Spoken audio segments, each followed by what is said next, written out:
Изминатиот викенд кочанското ловиште со кое стопанисуваше концесионерот Текстил од Скопје, кој оваа сезона не организира лов, повторно беше полно со ловци од населените места во опкружувањето. Ловечката среќа си ја пробаа групи од Кочани, но и од општините Чешиново, Блешево, Зрновци, Провиштип. Се работи за организирање лов од страна на подружницата Осогово на Македонски шуми, кои за додатни 100 денари за дневна дозвола по ловец овозможуваат лов на овие атрактивни терени, населени главно со дива свиња, зајак и ребица.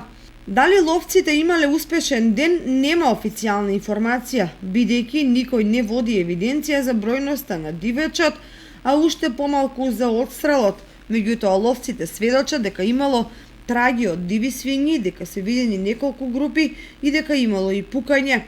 Инаку, овие терени на подножието на Осоговските планини се традиционално богати со дивеч, бидејќи граничат со полињата полни со храна, која е добродојдена особено за дивите свињи.